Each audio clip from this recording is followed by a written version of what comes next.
सर्वांचं स्वागत आणि धन्यवाद. मला असं वाटतं सगळे थोडेसे एका भारावलेल्या अवस्थेत आहेत. एक तर कीर्तीचा याच्या सुरुवातीला जे काही उत्कृष्ट मनोगत झालं ते खूप इन्फॉर्मल, मनापासून आलेलं, आतून उमटलेलं असं एक हृदय मनोगत होतं. आणि त्यातून कीर्तीची स्वभावाची, व्यक्तिमत्वाची झलक आपल्याला मिळाली. अत्यंत मृदू स्वभावाची आणि कोमल अशा स्वभावाचीच म्हणूया अशी कीर्ती. आणि तिचे वडील जणू काही इथे आज उपस्थित आहेत असं आपल्या सगळ्यांना असं वाटलं. आणि म्हणजे माझ्या तर डोळ्यातच पाणी आलं त्या सगळ्या तिच्या आठवणी आणि अनिल काका आणि चंद्रमोहन यांचं असोसिएशन त्यांच्याशी. त्याच्यामुळे फार एका छान नोटवर आपला हा कार्यक्रम पुढे गेलेला आहे. आणि मला असं वाटलं की सभागृहात 2 चित्रकार नाही तर तिसरा चित्रकार म्हणजे इतकं चांगलं शब्दचित्र तिने उभं केलं. आता आपण जी काही कथा वाचली, ऐकली, तर त्या कथेतून जे काही निर्माण झालं ते सगळं चित्र, तो सगळा कथा ती आपण पाहिली. ती सुनंदा चालताना पाहिली, ती गावातली वेस पाहिली, ते सगळं आपण पाहिलं. त्याच्यामुळे तिसरी चित्रकार ही शब्दचित्रकार आहे असं म्हणायला हरकत नाही असं मी म्हणेन. तर स्वतःविषयी ती फार कमी बोलते, त्याच्यामुळे तिला थोडेसे प्रश्न विचारू. आणि मराठीतले दिग्गज साहित्यिक आणि प्राध्यापक श्री तुषार चांदवडकर हे पण आपल्याबरोबर आहे, त्याच्यामुळे ते त्याच्यावरती एक्सपर्ट कॉमेंट्स करतील. माझी लुडबुड थोडीशी आहे कारण पेशाने मी डोळ्यांची डॉक्टर आहे, या ज्याशी फारसा आहे नाही. तर कीर्ती, सगळ्यात पहिला प्रश्न तुला आहे. गेल्या एक साधारण 4-5 वर्षाच्या कालावधीत माणसं, वर्तमान आणि आजचा मुक्त हा कथासंग्रह तुझा प्रसिद्ध झालेला आहे. त्याच्याबद्दल सर्वप्रथम आमच्या सगळ्यांच्या तर्फे तुझं अभिनंदन. आपल्याला सगळ्यांना सामान्य वाचक म्हणून किंवा श्रोता म्हणून कथा ऐकायला खूप आवडतं. एकदा काय झालं असं म्हटलं की आपलेही कान टवकारतात, लहान मुलांचे तर टवकारतातच. तर हा जो तुझा कथासंग्रहाचा किंवा कथा लिहिण्याचा जो तुझा प्रवास आहे, तर त्याच्यात स्वतःकडे बघताना एक कथालेखिका म्हणून ह्या 3 टप्प्याबद्दल तुला काय वाटतं? त्याच्यात काही स्थित्यंतर तुला वाटली किंवा तटस्थपणे जर बघितलं तर तुला त्याच्यात काही याच्या आधी लिहिलेली शैली आणि आत्ताची शैली, विषय, या सगळ्या संदर्भात तुला काय वाटतं हे जाणून घ्यायला आम्हाला सगळ्यांना आवडेल. माणसं हा माझा पहिला कथासंग्रह आहे. यातल्या कथा बघितल्या तर त्याच्यामध्ये एक मिश्किलपणा तुम्हाला दिसेल. म्हणजे जीवनात काहीतरी गमतीशीर प्रसंग घडतात, त्याच्यात काहीतरी विसंगती असते आणि ती मी या कथांमधून मांडण्याचा प्रयत्न केलेला आहे. तेव्हा माझं वय तरुण होतं, म्हणजे 25च्या टप्प्यावर मी त्या कथा लिहिल्या आहेत आणि तेव्हाचा एक तारुण्य सुलभ स्वभाव असतो, हसायचं, बोलायचं, विनोद करायचे. तर तोच भाव माणसं मधल्या कथांमध्ये उमटला आहे. म्हणजे या कथा सगळ्या घटनाप्रधान दिसतात आणि काहीतरी जीवनातल्या गमती जमती या कथांमध्ये दिसून येतात आणि सगळीच माणसं खळखळून हसतात, म्हणजे वाचणारी. इथेच मला माझ्या कथेचा जो पुढचा टप्पा आहे, वर्तमान, त्याच्याबद्दल सांगावंसं वाटेल. म्हणजे मी इथे शीर्षकच पहिल्या कथासंग्रहाचं माणसं दिलं आहे. तर मला माणसं पाहायला, वाचायला आणि त्यांच्याविषयी लिहायला आवडतं. म्हणजे तोच माझा मूळ लेखन स्वभावधर्म म्हणूया. पुढे वर्तमानकडे मी वळले तेव्हा मला जाणवायला लागलं की या माणसाच्या मनाविषयी आपण काहीतरी मांडलं पाहिजे, किंवा ती माझी वृत्ती झाली त्यावेळेस की ह्याच्या मनामध्ये आता काय खळबळ सुरू झाली असेल. एखादी घटना त्याच्या आयुष्यात घडत असेल तर तो तिच्याकडे काय रीतीने पाहतो आहे, त्याच्या मनात काय खळबळ सुरू आहे, मग त्या खळबळीवर तो कशी मात करत असेल. हा सगळा जो भाग आहे तो मला महत्त्वाचा वाटायला लागला आणि त्यामुळे वर्तमानमधली माझी जर कथा पाहिली तर ती मनोविश्लेषणात्मक आहे. म्हणजे घटना कमी आहेत पण त्या माणसाचं मन मी तिथे मांडते. म्हणजे इथे मला थोडासा माझा जो एक स्वभाव आहे तो सांगावासा वाटतो. म्हणजे लहानपणी स्विमिंगसाठी आपल्याला नेतात किंवा गावी आजोळी गेल्यावर आमचा मामा आम्हाला स्विमिंग किंवा पोहायला शिकवायचा आणि तेव्हा त्या विहिरीमध्ये आम्ही उडी मारायचो. विहिरीच्या तळापाशी आम्ही पोचायचो आणि मला अजूनही आठवतं की मी त्या विहिरीच्या तळाशी पोचले की मला डोळे उघडे ठेवून विहिरीच्या तळामध्ये जे काही शेवाळ साठलंय, जे दगड गोटे आहेत ते सगळे पाहत, नंतर विहिरीतलं ते पाणी जे शेवाळलेलं असतं, थोडं निळसर थोडं हिरवं, असं ते पाणी सगळं बघत बघत बघत मी वरपर्यंत यायचे. तर हा जो स्वभाव धर्म आहे तोच माणसाच्या मनाचा तळ पाहण्याकडे माझा कल व्हायला लागला आणि त्यातून वर्तमान हा कथासंग्रह आकाराला आला. याच्यामध्ये प्रामुख्याने ज्या समाजामध्ये समस्या दिसत आहेत त्यांच्याविषयी मी मांडणी केली आहे माणसाच्याच अंगांनी. आता मुक्त हा कथासंग्रह मी लिहिला. माहीत नाही म्हणजे मुक्त एक 7-8 कथा झाल्या आणि वाटायला लागलं की आता एक कथासंग्रह होईल आणि मी बघायला लागले तर या सगळ्या कथा स्त्रियांविषयी मी लिहिलेल्या आहेत. मी ते आपोआप घडलं. एखाद्या वेळेस असं असेल की आता मी एका प्रौढ वयाच्या टप्प्यावर उभी आहे आणि त्यामुळे स्त्री म्हणून मला जे स्त्रियांच्या व्यथा वेदना दिसून येत आहेत ते कुठेतरी मांडावं असं वाटायला लागलं आणि त्यातून माझा हा मुक्त कथासंग्रह आकाराला आला.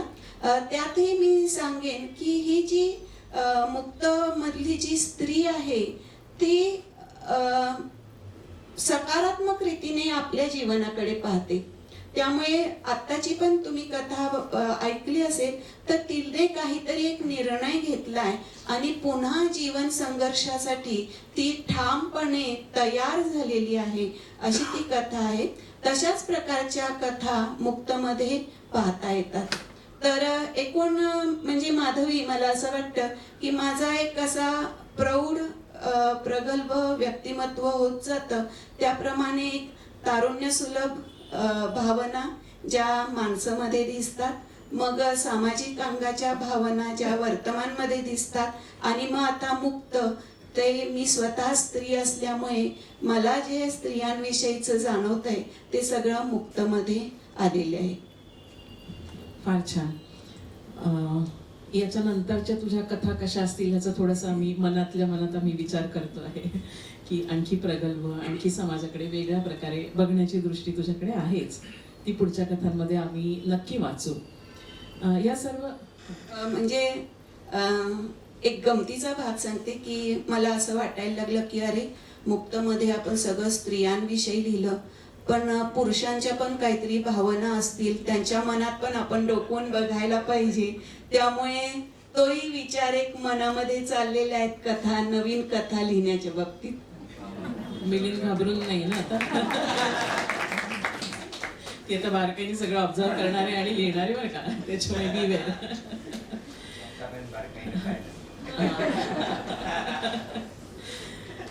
या सर्व कथांमध्ये ज्या प्रकारचं वर्णन या पहिल्या कथा वाचन जे झाले त्याच्यात आपण बघितलं तसं सर्व कथांमध्ये अतिशय सूक्ष्म निरीक्षण शक्ती तिच्यात आहे असं आपल्याला लक्षात येतं. ते वर्णन केलेलं आहे. अतिशय संवेदनशील मन आहे की ती माणसं वाचली आहेत, परिस्थिती वाचली आहे. पण मला एक वाचक म्हणून थोडंसं कुतूहल आहे, थोडंसं आश्चर्य वाटलं की समाजातल्या सर्व स्तरांबद्दल तिने लिहिलंय. म्हणजे आज असं आपण म्हणूया की आपण सगळे मध्यमवर्गीय आहोत. तर मध्यमवर्गीय लोकांचं राहणीमान, त्यांना पडणारे प्रश्न हे सगळे आपल्याला परिचित असतात. त्याबद्दल कॉमेंट्स करणं, त्याबद्दल लिहिणं हे पण थोडंसं आपल्याला नेहमीच्या विश्वातलं असतं. पण तुझं ग्रामीण ह्याच्यामध्ये पण आहे. त्याच्यानंतर अगदी सिनेमा क्षेत्रात जी तुझी एक नायिका वावरते आणि विवाहित पुरुषाच्या प्रेमात पडते, पुढचं आयुष्य त्याप्रमाणे कंठते, राजकीय पण आहे. नंतर ज्या गावातल्या महिला सगळ्या एकत्रित येऊन संघटित होऊन कुठला तरी सामना करतात त्या पण आहे. तर मला असं वाटतं हे एक त्या समाजाचं, त्या सामाजिक परिस्थितीचं एक प्रकारे केलेलं डॉक्युमेंटेशन आहे. म्हणजे पूर्वीच्या जर आपण कथा वाचल्या असतील तर मधले भाऊजी आले आणि त्यांना बंबातलं पाणी काढून दिलं. आता हे इतकं इरिलेव्हंट आहे आजच्या काळामध्ये, पण त्या काळामध्ये असं होतं, घरामध्ये मधले भाऊजी असायचे आणि त्यांना बंब असायचा आणि त्यातलं पाणी काढून दिलं, कुठेतरी एक जवळकीची स्टेप त्या मधल्या भाऊजींकडे घेतली की काय असं जाऊबाईंना शंका आली. सो अशा प्रकारचं एक डॉक्युमेंटेशन त्या समाजातलं, त्या परिस्थितीचं, त्या मानवी व्यवहाराचं असं तेव्हा झालेलं आहे.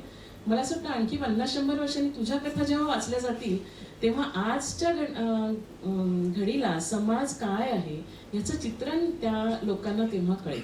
तर ह्या वेगवेगळ्या प्रकारच्या सामाजिक स्तरांमध्ये लीलया तू कशी काय वावरली आहेस आणि कसं काय ऑब्झर्व केलं आहेस त्याच्याबद्दल तुला काय वाटतं? एक खूप नेमका आणि मार्मिक प्रश्न विचारलास माधवी तू मला. म्हणजे तू हा वेगवेगळे सामाजिक स्तर म्हणायला लागलीस तेव्हा मला माझं अवघं आत्तापर्यंतचं आयुष्य माझ्या नजरेसमोर उभं राहिलं. घडलं असं आहे माधवी, माझे बाबा आनंद यादव हे कागल या खेडेगावी त्यांचं बालपण आणि 25वी पर्यंतचा कालखंड गेला आणि त्यांना जे काय भोगावं लागलं ते सगळं त्यांनी त्यांच्या जे झोंबी, नांगरणे, घरभिंती आणि काचवे या सगळ्या आत्मचरित्रांमध्ये मांडलेलं आहे. आता ही जरी बाबांची माणसं असली तरी ती आमची पण माणसं होती. म्हणजे ते माझे आजी आजोबा होते, त्या माझ्या आत्या होत्या, काकू होत्या, काका होते. तर आम्ही देखील जेव्हा केव्हा आजोळी जायचो कागल गावी. म्हणजे त्यावेळेस दिवाळीची सुट्टी आणि मे महिन्याची सुट्टी असं मिळून एक 2-3 महिने आम्हाला कागलला राहायला मिळायचं. आणि या ज्या माझ्या आत्या होत्या किंवा इतर स्त्रिया म्हणूया, त्यांचं नऊवारी साडी, नंतर बाबांनी त्यांचं आयुष्य घडवलं पण आत्यांना मात्र तिथल्याच सगळ्या खेड्यात परिस्थितीला तोंड द्यावं लागलं. त्यामुळे त्यांच्या चेहऱ्यावर त्या लहान वयातच पडलेल्या सुरकुत्या, असं त्यांचं जे एक काय म्हणायचं, खेडवळ म्हणता येणार नाही पण ओबड-धोबड परिस्थितीला संघर्ष देऊन ओबड-धोबड झालेलं रूप मी पाहत होते. आणि जर घरभिंती वाचलं असेल तर या आत्यांचं सगळं जीवन भयानक केलेलं आहे. तर ते काही प्रमाणात आम्हीही अनुभवलं, मी देखील अनुभवलं. त्यामुळे हा जो सगळा ग्रामीण भाग आहे त्याच्याबद्दल मला एक आपुलकी आहे, करुणा आहे. त्यामुळे मी आजही ग्रामीण साहित्य अगदी मनापासून वाचत असते. नवीन जे लेखक आहेत त्यांचं लेखन वाचायला मला अतिशय आवडतं. तर हा एक टप्पा झाला. पुढे आम्ही पुण्यामध्ये राहताना शिवाजीनगर गावठाण भाग तो होता, 1970-80चा तो परिसर. आणि त्यावेळेस आम्ही वाड्यात राहत होतो पण समोरची जी वस्ती होती तिथे म्हणजे गाडी वाहन, हमाल किंवा हे फटकारे मारणारे ते ते वासुदेव, ती माणसं तिथे राहत होती. त्यांची गाई गुरं सगळी तिथे होती. आणि कानडी बायका त्या वेळ मिळाला दुपारचा की पापड लाटत बसायच्या. आणि आमचं होतं म्हणजे मी आणि माझी बहीण, कारण आई वडील दोघंही नोकरीवर असायचे. त्यामुळे दुपारी 12 वाजता शाळा सुटली की आम्ही मोकळ्याच असायचो. तर या वस्तीमध्ये जाऊन आपलं बसायचो. तर तिथे त्या बायका पापड लाटत असायच्या, त्यांच्यात जाऊन बसायचो. आणि त्यांच्या ज्या गप्पा आहेत त्या म्हणजे आजच्या मराठी साहित्याच्या भाषेत बोलायचं सर तर लोकसाहित्य होतं सगळं. दैवत कथा होत्या, लोककथा होत्या, लोकगीतं होती, ती सगळी कानावर पडत होती. तिथे गाई गुरं, शेरड, कोंबड्या सगळं काही होतं. आणि तिथे भरपूर सण वगैरे पण मोठ्या उत्साहात साजरे केले जायचे. त्यामुळे ते आम्हाला तिथे मिळालं. म्हणजे अस्सल या लोकांची भांडणं सुरू झाल्यावर ज्या अस्सल शिव्या आहेत त्या देखील आम्ही ऐकलेल्या आणि त्या आमच्या तोंडामध्ये नकळत बसल्या होत्या. तिथले जे संस्कार आहेत ते पाहताना वडिलांच्या लक्षात आलं की आपण इथून वेळीच हल्लं पाहिजे. आणि त्यामुळे आम्ही धनकवडीला आमचं मोठं घर आहे बाबांचं, माझं माहेर, तर तिकडे आम्ही आलो. आणि एकदम एका वेगळ्या परिसरात आम्ही आलो. इथे जी सगळे बंगले होते, मध्यमवर्गीय संस्कृती होती, त्यामुळे तो एक सगळा संस्कार माझ्यावर ते होत गेले. हा टप्पा. त्यानंतर मिलिंद मोहिकांशी लग्न झालं आणि नदीच्या आरला होते ते नदीच्या पारला आले. डेक्कन आणि हा ठरलेलं आहे. सगळ्यांना हा प्रश्न पडतो, पण लव्ह मॅरेज झालं असतं मिलिंद मोहिकांशी तर आणखी मजा वाटली असती मला. पण अरेंज मॅरेज आहे. पण आमचे दोघांचेही स्वभाव कलावंत असल्यामुळे खूप जुळतात आणि खूप गप्पा होतात. म्हणजे मी अगदी आनंदाने सांगेन की मिलिंद मोहिक यांच्या सहवासात माझं व्यक्तिमत्व आणखी खुललं आहे. त्यांच्या बरोबरच्या ज्या बौद्धिक गप्पा होतात त्यामुळे माझ्या कलावंत व्यक्तिमत्वाला आणखी कंगोरे प्राप्त झालेले आहेत. तर इकडे आल्यावर हा जो सगळा एक वेगळा वर्ग आहे, डेक्कन परिसर किंवा कर्वे रोड आणि औंधला आम्ही गेलो तर तिकडे एक वेगळं पुन्हा मला पाहता आलं, निरीक्षण करता आलं. तर हा एकूण माझा घर बदलून मिळालेला संस्कार आहे. आणखी एक महत्त्वाची गोष्ट मला सांगावीशी वाटते की मी प्राध्यापक आहे आणि माझं कॉलेज निगडीला कॅम्प एज्युकेशन सोसायटीचं डॉक्टर अरविंद तेलंग कॉलेज होतं आणि जवळजवळ 14 वर्ष मी पुणे ते निगडी हा एक 45 मिनिटांचा प्रवास रोज बसने करत होते. तर या दोन्ही पुणे आणि कॉर्पोरेशन आणि निगडी शेवटचे बस स्टॉप असल्यामुळे मला नेहमी खिडकीजवळची छान जागा मिळत होती आणि मनाला एक निवांतपणा मिळत होता. आणि त्यामध्ये ती बसमधली सगळी माणसं वेगवेगळ्या, म्हणजे पिंपरी चिंचवड, बोपोडी, दापोडी, खडकी, इकडचे भाजीपालावाले, कामगार वर्ग, आकुर्डी वगैरे, आपल्याला सगळा परिसर माहिती आहे, औद्योगिक विकास झालेला असा तो भाग आहे, कारखाने आहेत.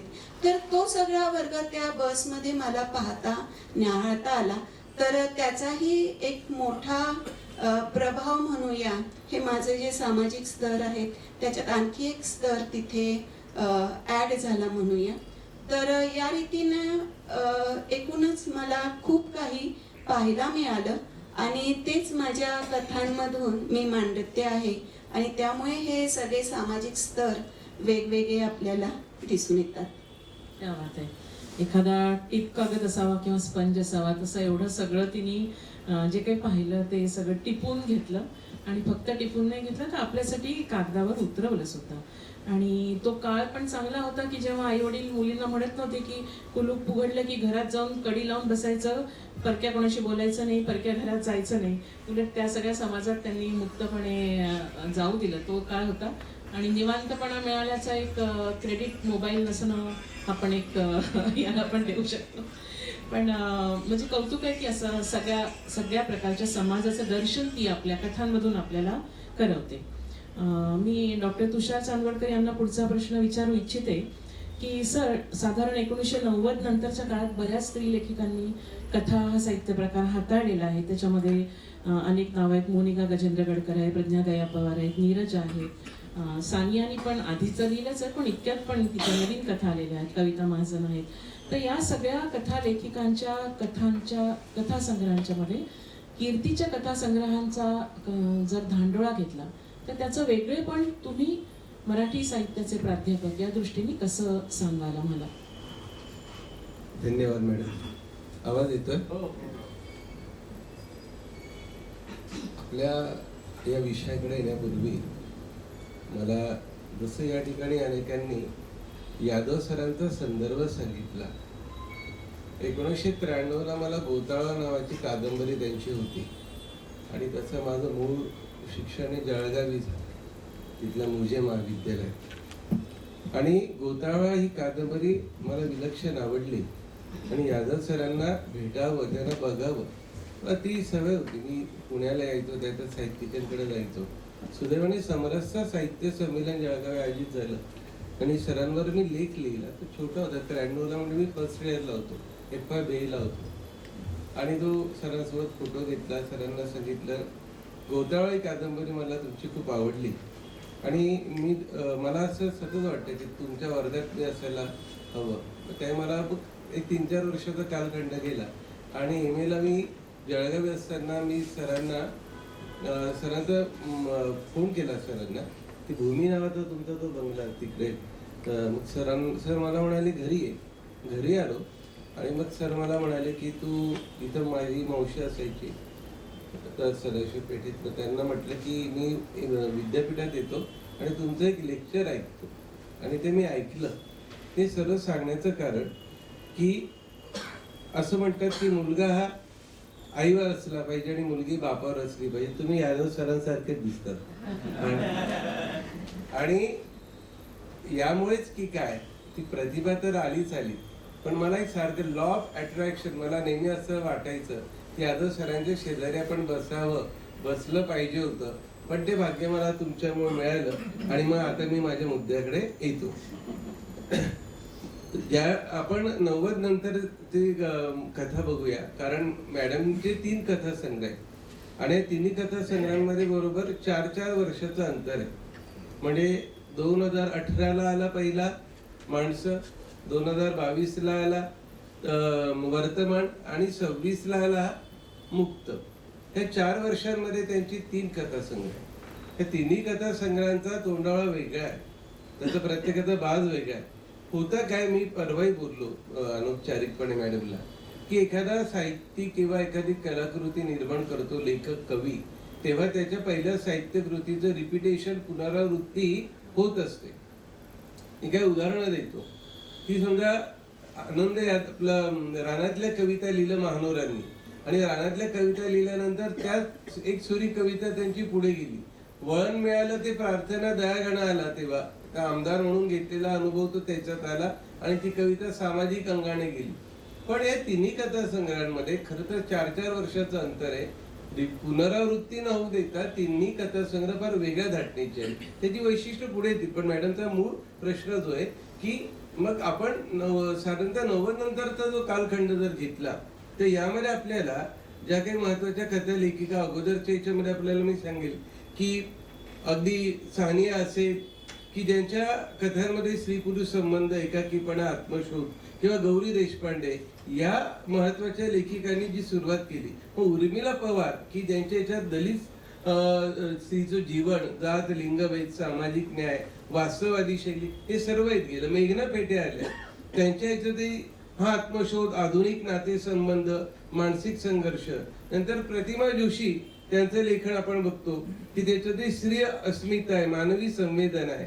कविता महाजन यांची कथा ही जागतिकीकरण, पर्यावरण, स्त्रीवादी दृष्टिकोन. अशा सर्वांमध्ये मोनिका गजेंद्र गडकर की त्यांनी तर माणसं वर्तमानाला प्रस्तावनाच लिहिलेली आहे. आधुनिक स्त्रीचं भावविश्व, मानसिक ताण, एकाकीपणा, बदलती मूल्य व्यवस्था ती त्याच्यात आली. नीरजा ज्या आहेत त्यांच्या याच्यात स्त्री अस्तित्व, मानवी संवेदना, काव्यात्मक भाषा, अंतर्मुख लेखन. मी फक्त मुद्दे घेतले कारण आपल्याला वेळेचं भान ठेवून मला मुख्य मोहित मॅडमच्या बद्दल बोलायचंय. आणि या सर्वांमध्ये यादव मॅडमची, मी यादव मॅडम माझ्या तोंडात वारंवार येत जाईल हे मी अगोदरच सांगतो, तर माफ करा मोहित सर. तसं तर मला तर त्या मोहित यादव मॅडमच्या ह्याच्या कथांचं जर वेगळेपण सर्वांमध्ये जर पाहिलं तर ही जी कथा ही मध्यमवर्गीय स्त्रियांची, मध्यमवर्गीय माणसांची कथा आहे.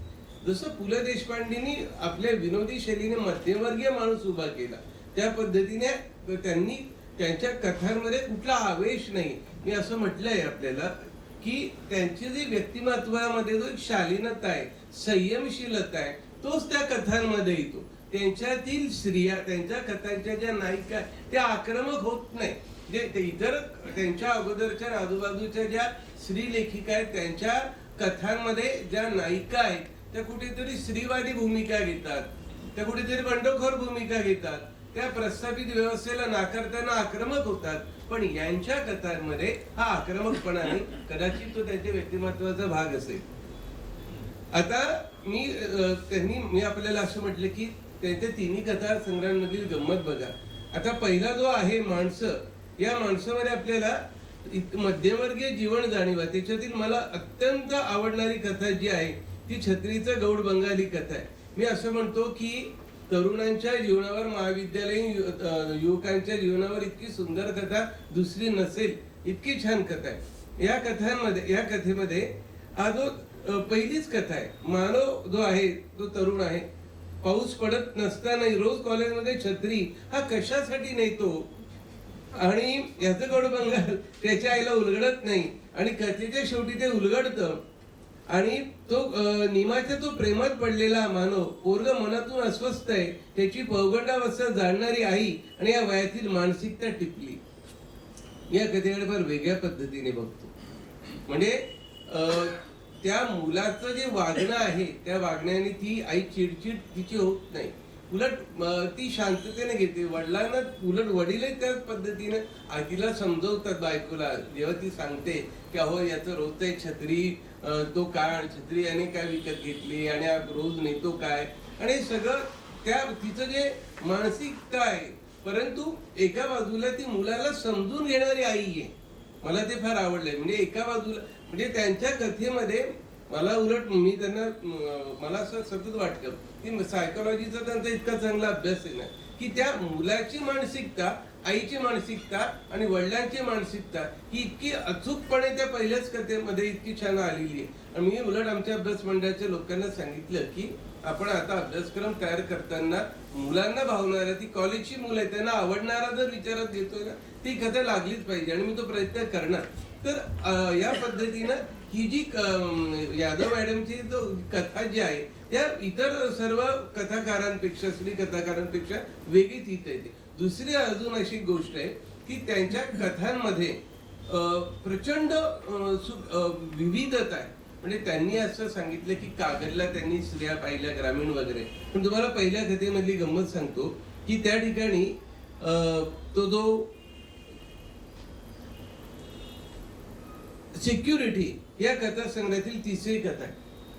आता सिक्युरिटी म्हणजे जो सुरक्षा रक्षक असतो तर तो अतिशय 4 महिने प्रामाणिकपणे त्या तपोवन रेसिडेन्सी मध्ये काम करतो आणि तो चोर ठरतो. पण त्या सिक्युरिटीची जी कामं आहे त्या कामांचा जो तपशील आहे तो इतक्या सहजपणे त्यांनी मांडलेला आहे की मला नवल वाटतं की आपल्याकडे सिक्युरिटी असतो, आपण जाता येताना त्याला बघतो, परंतु त्याच्या हालचाली जणू काय असं वाटत होतं की खूप एखादा जवळचं सिक्युरिटी त्यांचा परिचयाचा असेल, इतकी तपशीलता त्याच्यामध्ये आलेली. अजून तुम्हाला पहिल्याच कथेमधल्या त्यांच्या ही जी निरीक्षण आहे आणि निरीक्षणामध्ये वैविध्यता, पात्रांमधील वैविध्यता. अजून आता त्याच्यामधील एक कथा मी सांगेल आपल्याला की मरण या कथासंग्रहातील दुसरीच कथा आहे. वॉर्ड क्रमांक 4 रूम नंबर 24 मृत्यूची झुंज देणारी सुमनबाई आणि सुमनबाईच्या अंगावरील दागिन्यांची ओढ असलेली त्यांची सून अनिता. आपली आई प्रचंड जीव, आईमध्ये त्याचा प्रचंड जीव आहे आणि या सुनेला वाटतं हिचे दागिने आपल्याला मिळावेत, ही केव्हा मरेल अशी ती वाट बघते आणि शेवटी ती मरते तर डॉक्टर म्हणते दागिने काढून घ्या. ही घाई सगळे दागिने काढते. तिला असं वाटतं आता हे सर्व दागिने आपल्याला मिळणार. म्हातारीची आता वाट लावली आणि सासू सुनांमधील हा पारंपरिक संघर्ष इतका छान मांडलेला आहे त्यांनी. म्हणजे इतकी खासट सून म्हणजे त्यांनी इतकी छान उभी केलेली आहे. आणि शेवटी तिचा तो नवरा जो आहे तो म्हणतो की आपल्याला कर्ज घराचं फेडायचंय आणि आपल्याला ते दागिने मोडावे लागतील आणि ते दागिने माझ्याकडे दे. आणि मग तिचा हिरमोड होतो. हा जो भाग आहे सासू सुनांचं नातं, त्याच्यात दोन्ही स्त्रिया दोन्ही पातळीवर त्यांनी ज्या पद्धतीने मांडल्या. म्हणून या मध्यमवर्गीय जीवनाचं अतिशय सूक्ष्म निरीक्षण हे त्यांच्या कथांचं विशेष आहे. आणि त्यांच्या कथेमधील नायिका किंवा कथांमधील जी पात्र आहे ती अतिशय संयमशीलपणे आपापल्या भावना आणि भावनांचं आविष्करण करतात. हे दुसरी गोष्ट, कुठली तरी भूमिका घेऊन त्या कथा लिहित नाही. त्यांच्या कथांमधील पात्र इतकी नैसर्गिकपणे येतात, त्या कथा इतक्या नैसर्गिकपणे फुलतात की कुठला अभिनिवेश नाही, कुठली भूमिका. मी स्त्रीवादी अंगाने लिहिते, मी कुठल्या तरी ग्रामीण जीवनाचं चित्रण करते. म्हणजे ग्रामीण स्त्रियांच्या कथा आलेल्या आहेत, 2 कथा आल्या, राजकारण्यांच्याही कथा आलेल्या आहेत. पण त्या कथा प्रत्येक कथेचा तोंडावळा एक वेगळा आहे हे मला या ठिकाणी सांगावंसं वाटतं. हाच धागा थोडासा पुढे घेऊया. तुम्ही म्हटलं सर की कथांच्या जे विषय आहेत त्याच्यामध्ये पर्टिक्युलरली मुक्तमध्ये स्त्रियांविषयी चित्रण आहे आणि या स्त्रिया सगळ्या कोणी आक्रमक नाही आणि कोणी बंडखोर नाही, टोकाची भूमिका घेणाऱ्या नाही आणि अतिशय शालीन संयत अशा प्रकारे व्यक्त झालेल्या स्त्रिया आहेत आणि या प्रत्येक कथेमध्ये काही अंतराने थोडंसं चिंतन मनन आहे ते अर्थात कीर्तीच आहे आणि प्रत्येक कथेमध्ये थोडीशी आणि बरीचशी कीर्ती आपल्याला त्याच्यामध्ये दिसते आणि तिच्या स्वभावाचे जे वैशिष्ट्य आहे ते त्या कथांमधून सुद्धा येतात. सो ह्याबद्दल तुम्ही सर बोलला आहात, पण आपण कीर्तीला पण याविषयी काय म्हणायचे ते जाणून घेऊ आणि याच विषयी नंतर तुम्हाला काही अजून ऍड करायचं असेल तर जरूर करा. म्हणजे संयतपणा का आलेला आहे कथांमध्ये असं मला वाटतं. बंडखोर वृत्ती का नाही, आक्रमकपणा का नाही, याच्याबद्दल मी बोलावं अशी अपेक्षा आहे. हा तर भाग नक्कीच आहे की माझा स्वभाव हा त्याच्यामध्ये आलेला आहे जो संयमशील आहे. पण यापेक्षाही आणखी एक मला सांगावंसं वाटतं की माझी एक भूमिका आहे. म्हणजे मुक्तमधल्या कथा ज्या आहेत त्या सगळ्या स्त्री केंद्रीय आहेत, स्त्रीवादी नाहीत. म्हणजे स्त्रीवादी म्हटलं तर त्याच्यात तो आक्रमकपणा आणि सगळं ती नाही आहे. इथे या कथा लिहितानाच माझी एक भूमिका अशी होती की आपण जर पाहिलं तर स्त्री हा कुटुंबाचा कणा असते. कुठल्याही कुटुंबामध्ये एक जुनी पिढी असते, म्हणजे सासू सासरे असतात. नंतर एक वर्तमानकालीन पिढी म्हणूया, जो तिचा नवरा असेल किंवा आणखी कुणी मावशी असेल, आत्या असेल किंवा काय, आणि एक भावी पिढी मुलांची, ती देखील त्या घरामध्ये असते.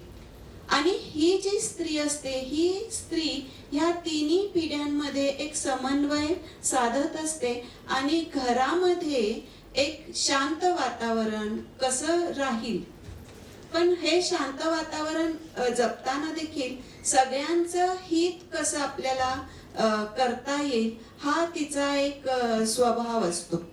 आणि त्यासाठी मुलांची जी भावी पिढी आहे त्यांच्याशी ह्या जुन्या पिढीचं किंवा त्या मुलांचे जे वडील आहेत त्यांचं पटणं थोडंसं शक्य नसतं. तर अशा वेळेस ती तिथे समजूतदारपणा दाखवते.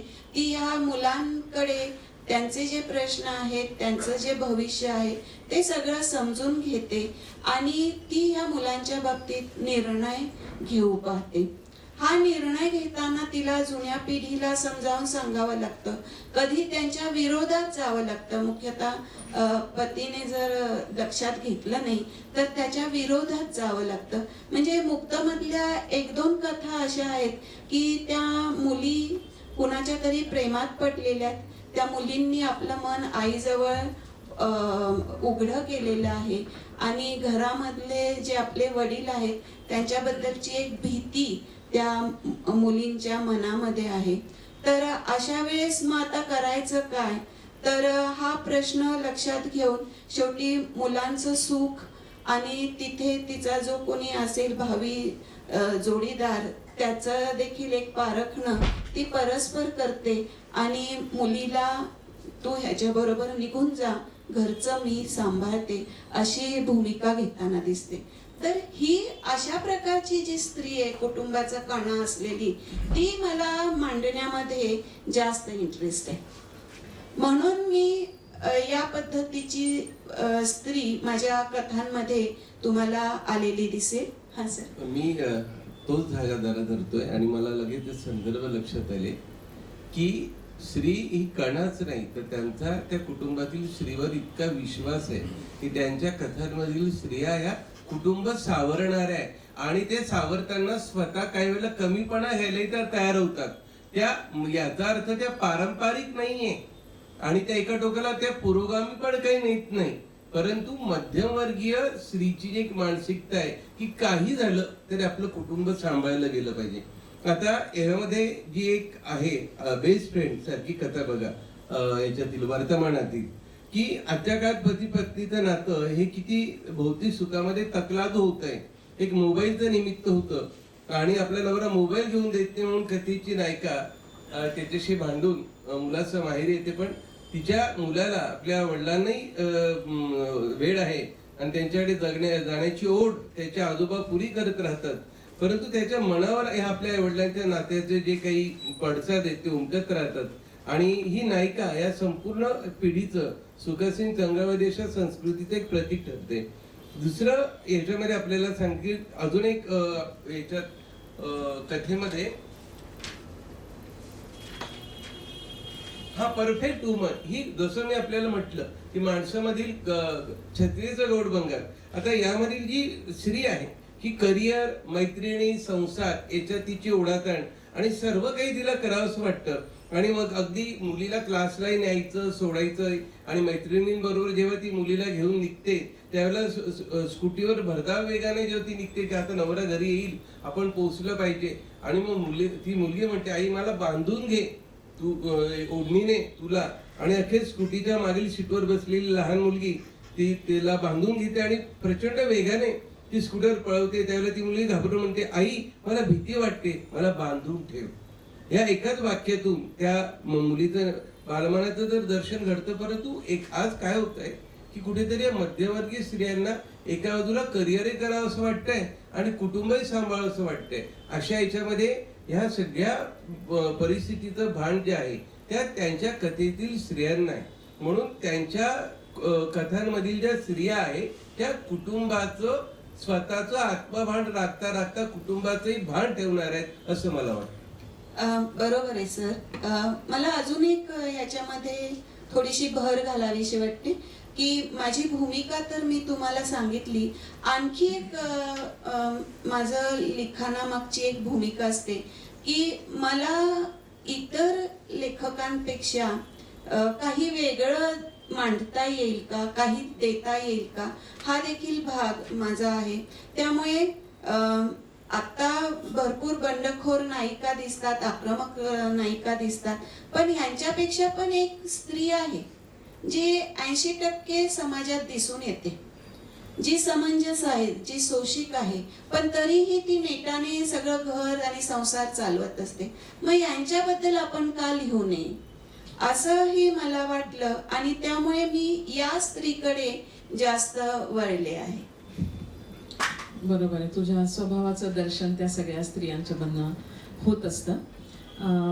एक सामान्य वाचक म्हणून असं कुतूहल असतं की एखादी कथा निर्माण कशी होते.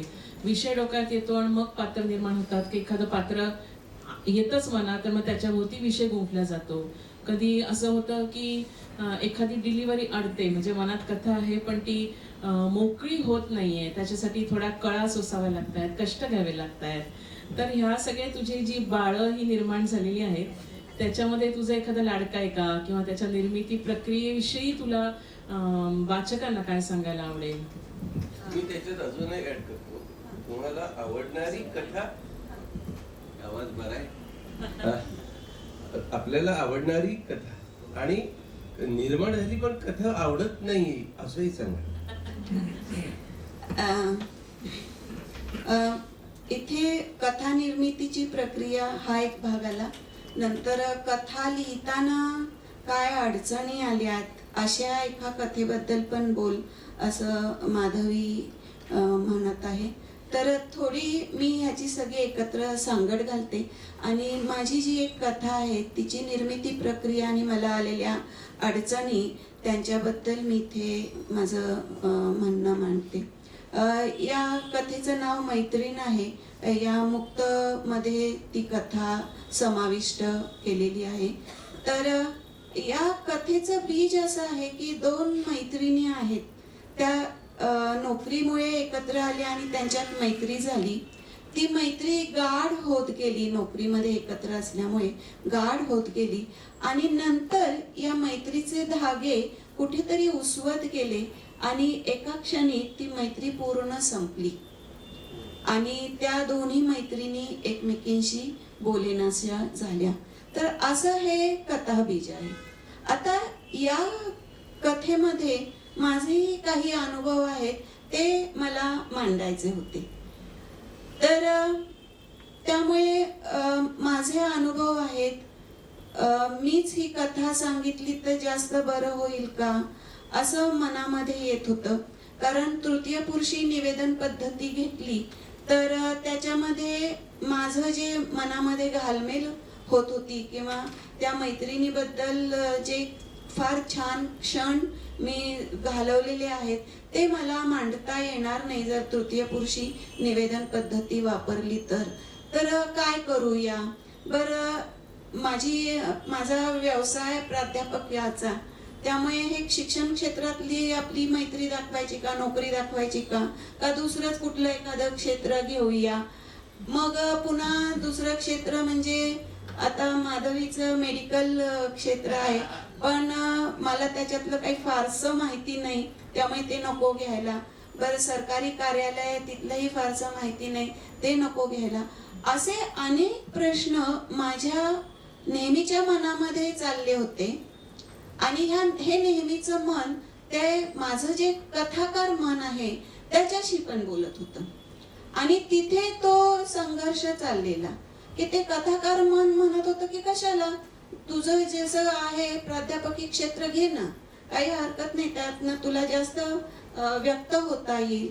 तर हा भाग मग पुन्हा सुरू असं झालं की प्रथम पुरुषी घे, तुला मोकळेपणा मिळेल मांडण्यासाठी. पण पुन्हा भीती अशी वाटत होती की मग ती फारच मी शब्दबंबाळ होईल का, खूप भावना प्रधान होईल का, कारण मनामध्ये ती मैत्री तुटल्याची एक ठसठस होती, त्यामुळे तसं काही होईल का.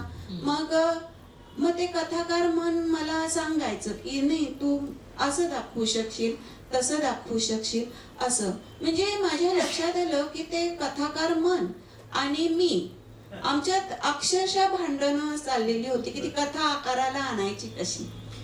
आणि मग एका क्षणी माझ्या लक्षात आलं की अरे, हा जो आपल्या मनामधला जो खेळ चाललाय की कथाकार मन बोलतोय आणि मी त्याला काहीतरी उत्तर देतोय, त्याचे पुन्हा काहीतरी प्रश्न सुरू आहेत, तर हाच कथेचा बाज आपण ठेवला की कथाकार मनाशीच मी बोलते आहे की अरे, ती माझी एक मैत्रीण होती बरं का, मग आमचं असं चाललं होतं, तसं चाललं होतं.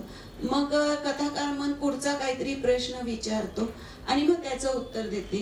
मग पुन्हा मी भावनाविवश होते, म्हणजे लेखन करताना माझ्या लक्षात यायचं की अरे, आपण हे जरा जास्तच पाल्हायला होतो आहोत. तर मग ते कथाकार मन सांगायचं की ती आता सावर, पुढे सरक. तर तेही मग मी त्या कथेमध्ये मांडलं की थांब आता, पुढे जाऊ दे तुझी कथा. तर या रीतीने म्हणजे कथा निर्मितीची प्रक्रिया तीही त्याच्यामध्ये आली आहे. मैत्री जी होती, माझं जे कथाबीज होतं तेही त्याच्यामध्ये येत गेलं आणि एक अतिशय सुंदर अशी मैत्रीण कथा माझ्या हातून साकारली. म्हणजे मला या बाबतीत सांगावंसं वाटतं सर की एक वाचक स्त्री, तिचा मला फोन आला होता की म्हणाली, अहो ती तुमची दीर्घ कथा आहे की मी ती कथा वाचते आहे, दुपारचे 12 वाजून गेलेले आहेत, कथा एका टप्प्यापर्यंत आली आणि मला भूक लागली आहे, पण कथाही हातातून सोडवत नाही. तर शेवटी मी एक घास खात पुन्हा कथा वाचत, असं सगळं माझं सुरू आहे. इतकी सुंदर कथा तुम्ही लिहिली आहे, मनाची पकड घेणारी. तर हे जेव्हा मला प्रतिक्रिया मिळाली तेव्हा मात्र ते कथा लेखनाचं एक जे समाधान असतं ते मला तिथे प्राप्त झालं. क्या बात आहे. म्हणजे त्या वाचकांपर्यंत थेट ती कथा चांगल्या प्रकारे पोहोचली. अगदी कथा न आवडलेली अशी नाही आहे सर, कारण माझी सगळी बाळ आहेत, त्यामुळे मला माझ्या सगळ्याच कथा आवडतात. असं स्त्री असल्यामुळे तुम्ही नाही म्हणणार. आणि नेहमी असंही असेल की जो विशेष करून कीर्ती मुळी यांच्या कॅटेगरीत बसणारे जे चोखंद आणि गुणवत्ता सांभाळण्याची अतिशय आस असणारे जे लेखक लेखिका असतात ते जे लिखाण आपल्याला आवडलेलं नाही स्वतःच ते वाचकांसमोर आणणारच नाही. बरोबर. किती छान बेस्ट आहे माझ्याकडे. I want to give my best to reader. Great great. या तुझ्या धन्यवाद. बाळांच्या बद्दल आपण बोललो त्या अनुषंगाने बालसाहित्यातलं तुझं जे कॉन्ट्रीब्युशन आहे ते अतिशय अमूल्य आहे असं मला वाटतं.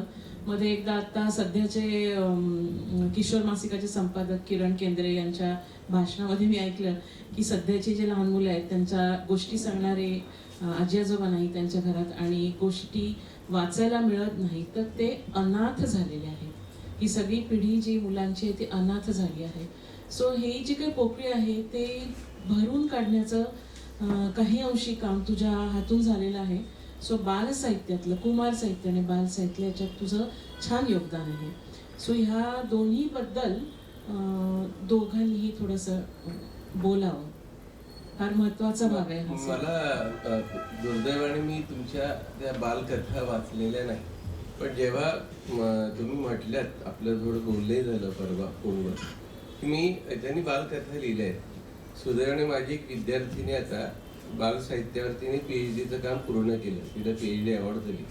1990 नंतरची 1990 नंतरचं बाल साहित्य. तर प्रबंधाच्या निमित्ताने मला असं लक्षात आलं एक गाईड म्हणून की बडबड गीतं, बडबड गाणी किंवा बोल गाणी असं सर्व लिहिणं सोपं आहे, परंतु बालकथा लिहिणं कठीण. याला कारण आहे की बालकथांमध्ये मनोरंजन आणि बालमानसशास्त्र हे फार सांभाळावं लागतं आणि ती बालकथा प्रौढांकडे झुकायला नको याचं सुद्धा तोल सांभाळावा लागतो त्या लेखिकेला. ती निरस होईल, कंटाळवाणी होईल असंही होऊ नये. त्यामुळे बालसाहित्यात सर्वात कठीण बालकथा लिहिणं आहे आणि ते तुम्ही केलेलं आहे. याबद्दल तुमचं खरोखर अभिनंदन. मी त्याच्याच अनुषंगाने थोडस असं विचारेल आपल्याला की आपल्या आजूबाजूच्या आणि अगोदरच्या सर्व लेखिका जर पाहिल्या तर त्यांनी कथेबरोबर कादंबरीकडे पण त्या वळलेल्या आहेत. आता तुमच्या तिन्ही कथा संग्रहांमध्ये हा जो मुक्त आहे याच्यात दीर्घ कथा आहेत, म्हणजे कथांचा जो आवाका आहे याच्यात तुमच्या कथा दीर्घ कथांकडे झुकतायत. याचाच अर्थ पुढे तुम्ही कादंबरीकडे जाल का असंच मी विचारतो आणि मग आता तुम्ही बोला. प्रथम माझे जे बाल कथा आहेत त्यांच्याविषयी मी मांडणी करते. म्हणजे चांदवडकर सरांनी त्याची पार्श्वभूमी सांगितली की आज चांगल्या प्रकारचे बालकथाकार आपल्याला दिसू शकत नाहीत. म्हणजे मुलांच्या मनोविश्वात जाऊन त्यांच्या मनामध्ये जी काही गंमत जम्मत चाललेली असते करतो की आपण जर विंदा करंदीकरांचं किंवा मंगेश पाडगावकरांचं, बापटांचं किंवा कुसुमाग्रजांचं जर लेखन पाहिलं तर त्यांनी सुद्धा बालकथा लिहिण्याचं धारिष्ट्य दाखवलेलं नाहीये हे मला सांगायचं. बापरे, म्हणजे फार मोठं काहीतरी विधान तुम्ही केलं आहे. धन्यवाद धन्यवाद. तर तेच माझ्या मनामध्ये देखील चाललं होतं की हे जे मुलांचं मनोविश्व पकडणारी, म्हणजे एका बाजूला आपण म्हणतो मुलांचं वाचन कमी होत आहे, पण आपण त्यांना त्या पद्धतीचं पौष्टिक खाद्य देतो आहोत का हे बघणं महत्वाचं आहे ना. तर त्यामुळे मी थोडस बालसाहित्याकडे वळले की आपल्याला इथे काही करता येईल का. आणि ह्या ज्या कथा आहेत त्या म्हणजे माझी दोन्ही मुलं आहेत त्यांना वाढवताना मला हे प्रश्न बरेचसे जाणवले की यांना वाचनासाठी आपल्याला काय देता येईल किंवा यांच्या जीवनातली जी गंमत जम्मत आहे ती मुलांच्या पातळीवर आपल्याला मांडता येईल का, हा एक भाग होता. म्हणजे माझा धाकटा मुलगा इथे बसलेला आहे हर्षवर्धन, त्याच्या वेळेस मला ही जास्त जाणीव झाली, प्रखर जाणीव.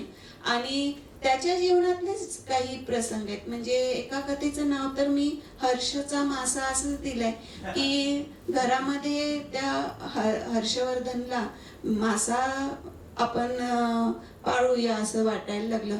म्हणून मग आम्ही बाजारात जाऊन ती छोटी काचेची हंडी आणली, त्यात एक मासा त्या दुकानदाराने दिला आणि आम्ही तो घरी आणला. आणि मला जाणवत होतं की अरे हा एकटाच मासा आहे, ह्याला ह्याच्यात काही गंमत वाटत नसेल, पण हर्षवर्धनला कसं सांगायचं म्हणून मी गप्प बसत होते. पण एक दिवस हर्षवर्धननेच मला सांगितलं, आई हा मासा एकटाच राहतोय, तर एवढीच हंडी आहे, त्याला जरा मोठं काहीतरी विश्व द्यायला पाहिजे. मग म्हणाला टबमध्ये सोडूया. मग बाथरूममधल्या टबमध्ये भरपूर पाणी घातलं, त्याच्यात सोडला. मग म्हणाला जरा झाडं झुडपं तरी हवीत ना, म्हणून मग झाडं आणून त्यात ठेवली. तरी मला ते जाणवत होतं त्या माशाचं एकटेपण. पण मी जरा संयम, जो माझा स्वभाव धर्म आहे तो पाळला. आणि एक दिवस हर्षवर्धनच म्हणाला, आई हा मासा एकटाच आहे, ह्याला मित्र हवेत, ह्याला आपण मोठ्या तलावामध्ये सोडूया, मला मासा पाळायचा नाही घरामध्ये.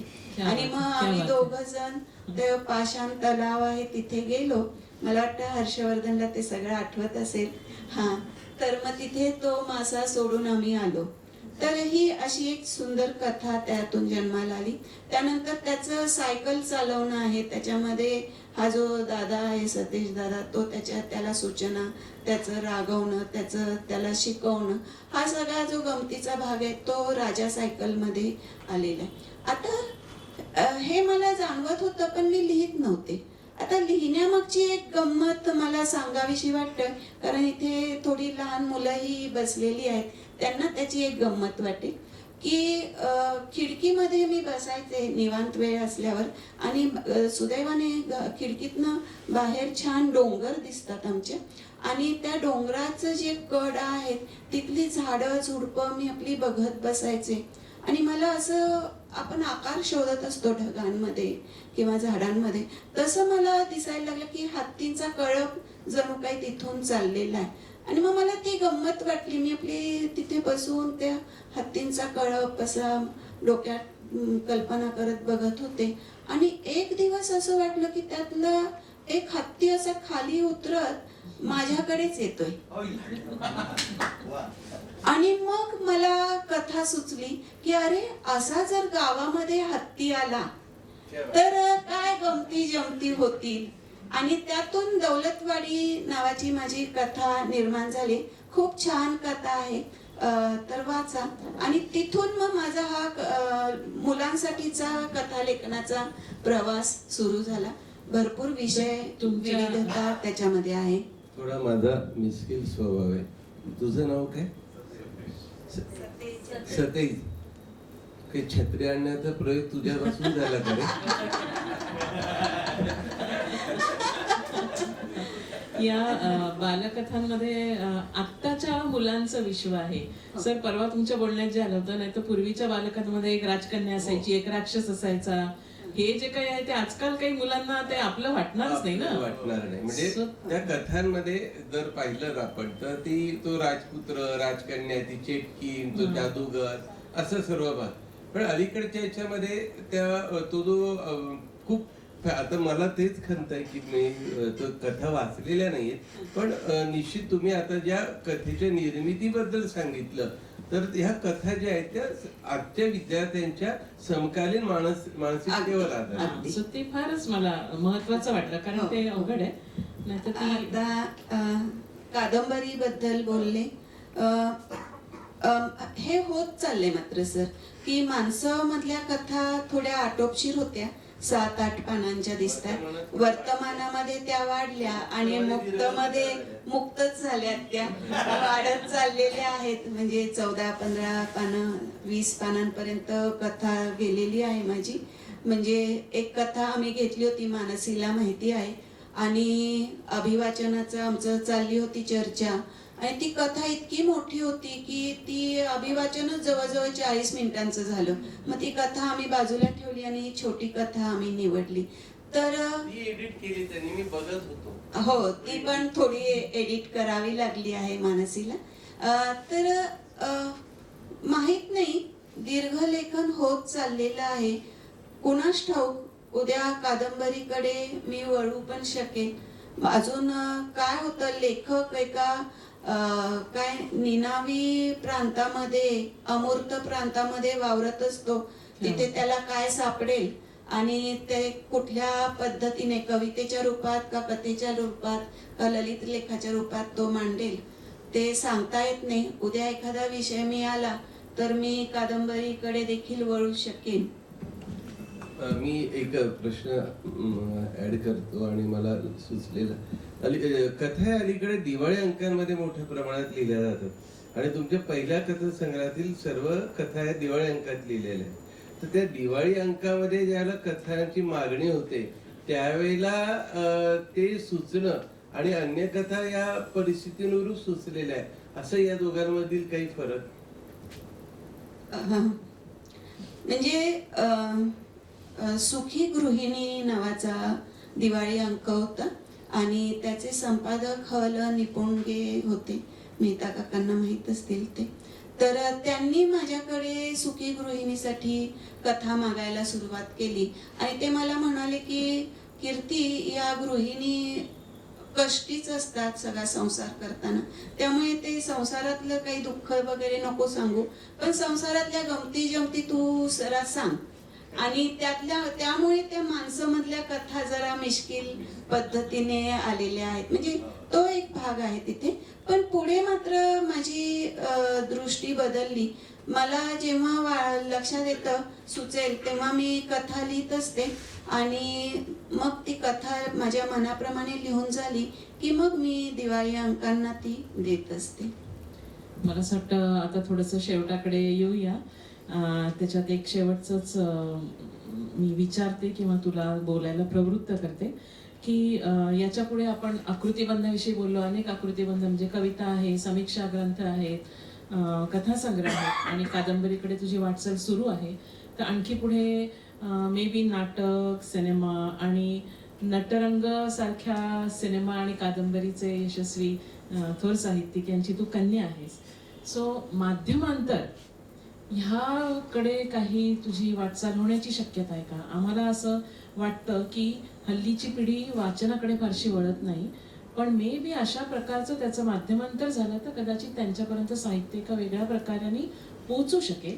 सो तुझं भविष्याकडे बघण्याचा तुझा दृष्टिकोन आणि तुझ्या भविष्याबद्दल आमच्या सगळ्यांतर्फे खूप शुभेच्छा. तुझ्या या सगळ्या अवकाशामधून खूप अजून शब्द निर्माण होत, पात्र निर्माण होत आणि आम्हाला तुझं चांगलं साहित्य याच्या पुढे पण वाचायला मिळतं. सो या शेवटच्या मुद्द्याकडे त्याला जोडून बोलतो, म्हणजे तुमचंच जे उत्तर असेल त्याच्याने समारोप होईल.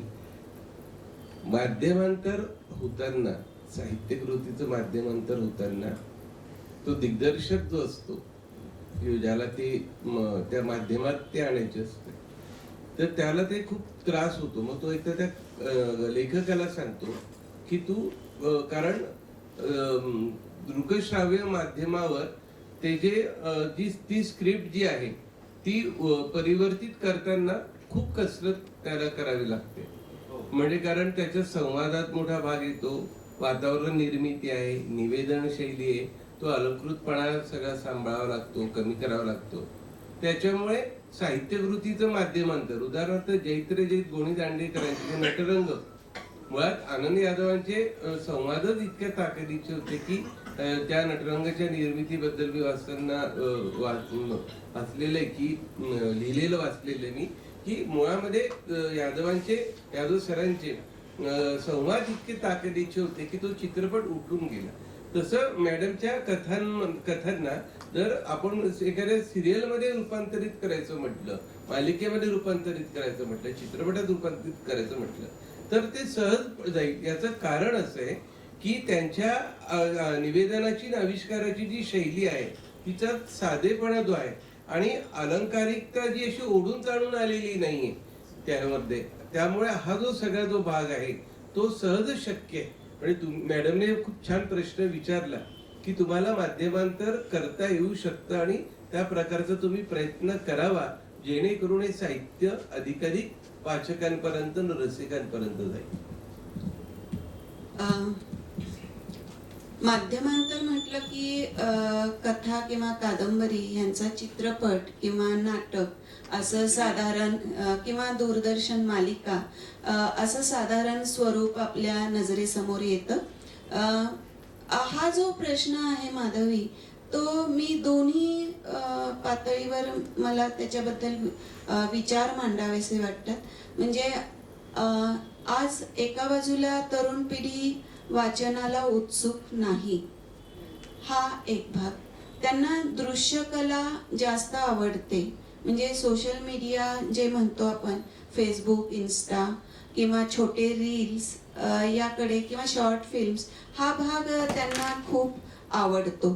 तर त्यामुळे ह्या आणि ही जी तरुण पिढी आहे, म्हणजे आज आपण गेले 8 दिवस बरेच काही तरुण मुला मुलींचे प्रश्न ऐकत आहोत आणि पाहत आहोत, आणि सहजपणे दुसऱ्या मुलाचा मुलीचा जीव घेण्यापर्यंत त्यांची मजल जाते आणि त्याचे काय परिणाम होतील याची त्यांना जाणीवच होत नाही. पण जर वाचन केलं तर हे जे परिणाम आहेत भविष्यकालीन, त्याची एक जाणीव आपल्याला होते आणि आपण तशा प्रकारचं कृत्य करू पाहत नाही किंवा धजावत नाही.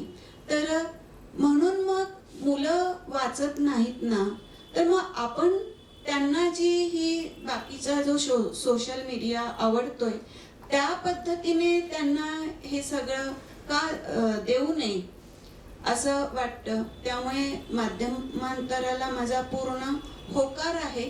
त्या पद्धतीने तरी या तरुण पिढीपर्यंत आपण पोहोचूया, हा भाग आहे. माझ्याबद्दल सांगशील तर आता चांदोडकर सर म्हणाले, मला अनेक वाचक म्हणत असतात की तुमच्या कथेमध्ये एक शॉर्ट फिल्मची ताकद आहे, तुम्ही तशी करून बघा. किंवा माझे आई नावाची कथा आहे, तर तिच्यामध्ये चित्रपट बनवू शकतो असंही मला काही जण म्हणाले. मी स्वतः काही अजून कोणा दिग्दर्शकाकडे काही गेले नाही, पण करावा मी असा प्रयत्न, नक्कीच, असंही मला वाटतं. आणि कीर्ती यादव मुळीक आता काय लिहितायत आणि लवकरच काय आणणार आहेत? आणि आणखी एक गरज सांगते सर, ह्या ज्या दूरदर्शन मालिका आहेत ना, म्हणजे त्याच्यावर सगळ्यांचं मत ठरलेलं आहे की अगदी तद्दन आहेत, काही त्याला काही कथानक नाही, काही सासू सुनांचं दाखवतात. पण आपल्या लहानपणी जर आपण दूरदर्शन मालिका बघितल्या तर पडघवली किंवा इतर जर बघितल्या, आनंदी गोपाळ, म्हणजे त्यावेळेसची जी पुस्तकं आहेत ती त्याच्यावर ते कथानक आधारलेलं असायचं आणि त्यामुळे अतिशय अभिजात अशा दूरदर्शन मालिका आपल्याला पाहायला मिळाल्या. आज मात्र खरंच खंत वाटते, कारण इतके चांगले लेखक आज आहेत आणि त्यांचं कथा कादंबरींमध्ये इतकी ताकद आहे की ते हे दूरदर्शन निर्माते, मालिका निर्माते का तिकडे वळत नाहीत असा एक प्रश्न पडतो. म्हणजे ही एक आपण माध्यमांतराची एक चळवळ उभी करायला काही हरकत नाही. प्रसाद मिरासदार इथे बसलेत, त्यांनी पुढाकार घ्यावा असं मी सांगेन. तर खरंच गरज आहे ती, आणि मला वाटतं वेळ बरीच झाली, आता फार अंत नको बघायला. त्यामुळे तुम्ही सर्वजण इथे आलात, पाऊस असूनही आलात, त्याचा खूप आनंद झाला आहे मला, आणि मी सर्वांना मनापासून धन्यवाद देते. या रसिकां म्हणजे तुम्ही आल्यापासून गंमत बघतो, इथं माझं 3रा की 4थ्यांदा येणं झालं, पण पुण्याला इतकं चांगली संख्या मी पाहिली, ही तुम्ही नेटवर्क जे गोळा केले त्याचा परिणाम दिसतो. त्या ह्या ज्या आपल्या अपर्णा साबणे मॅडम दिसत आहेत, ते म्हणजे तुमच्या त्या जुन्या मैत्रिणी ज्या, अगदी हा जो सगळा जो आहे तुमच्या स्वभावाचा भाग आहे मॅडम. हो, साबणे मॅडम आणि मी त्या आकुर्डीच्या रामकृष्ण मोरे कॉलेजमध्ये होत्या आणि मी तिथल्याच तेलंग कॉलेजमध्ये होत्या, आणि आमची खास मैत्री होती आणि त्या पोटीच त्या इथे माझ्यावरच्या प्रेमापोटी आल्या आहेत. हे नक्कीच, अगदी नाही, अपर्णा साबणे यांची पण मुलाखत आपण घ्यायला पाहिजे. त्यांचं खूप मोठं काम झालेलं आहे. तर तेवढ्या मोठं प्रगल्भ व्यक्तिमत्व आहे ते. एकंदरीत बरेच जण चर्चा आहेत. पण दोघांच्याही तर्फे खूप छान झाली आणि थोडंसं कीर्ती तिचा स्वभावाबद्दल, तिच्या लिखाणाबद्दल आणखी तिने उलगडून दाखवलं आणि तुम्ही एक्सपर्ट कॉमेंट्स त्याच्यावर केल्या. त्याच्यामुळे एकंदरीत मला तरी छान वाटलं, तुम्हाला छान वाटलं असेल अशी मी अपेक्षा करते, आशा करते.